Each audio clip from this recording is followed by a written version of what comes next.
ડાયરેક્ટેડમાં પહેલા ક્વેશ્ચન આપેલો હશે ને અહીં આગળ સ્ટાર્ટ લાઈક ધીસ, મતલબ કે આજે આખો ક્વેશ્ચન હશે એને આપણે આ રીતે આખું બદલવાનું.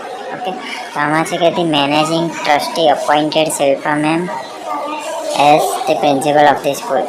તો એમાં સ્ટાર્ટ કેવી રીતે કરવાનું છે તો કે શિલ્પા મેમ વોઝ અપોઇન્ટેડ, મતલબ કે આ પાછળવાળું પહેલાં લખવાનું છે. મતલબ કે આનો મતલબ કે આપણે એક્ટિવ પેસિવ વોઇસમાં ફેરવવાનું છે.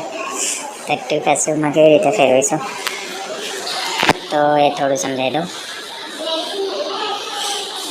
ઓકે, તો આમાં પહેલાં તો જે શિલ્પા મેમ વોઝ અપોઇન્ટેડ, બરાબર, તો પાછળવાળું જે છે Shilpa ma'am as appointed, Shilpa ma'am was appointed, બરાબર. આ આગળ પાછળ કરવાનું છે, બરાબર. કોની જેવા? Principal of the school. તો પ્રિન્સિપલ ઓફ ધી સ્કૂલ કોના દ્વારા? મેનેજિંગ ટ્રસ્ટી, મતલબ જે પહેલું છે એ છેલ્લા આવી જશે, બરાબર છે. એવી રીતે ખાલી આગળ પાછળ કરવાનું છે. પછી એવું છે સી એક્સેપ્ટેડ અપોઇન્ટમેન્ટ.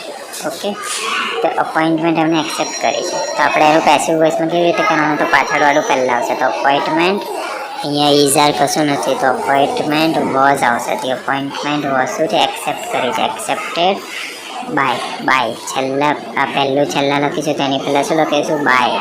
પછી સી છે એટલે એની જગ્યાએ શું લખીશું? હર. તો આની અંદર યાદ રાખવાનું અમુક વસ્તુ. Okay,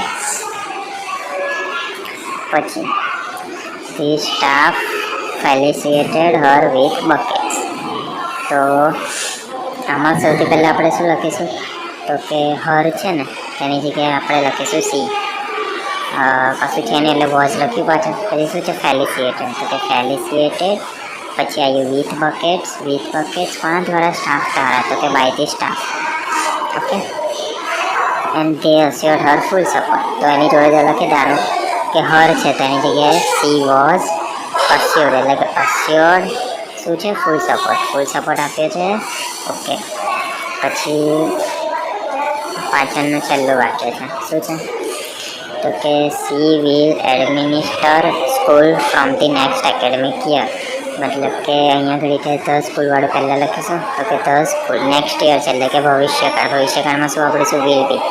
next school will be. પછી આવ્યું એડમિનિસ્ટર્ડ, પાછળ ઈડી લગાવી દીધું. કોના દ્વારા? સી, એટલે કે હર દ્વારા, એટલે કે બાય હર. પછી ફ્રોમ વાળું આખું લખી દેવાનું. બસ પૂરું. આટલું કરવાનું છે એક્ટિવ પેસિવમાં. ઓકે.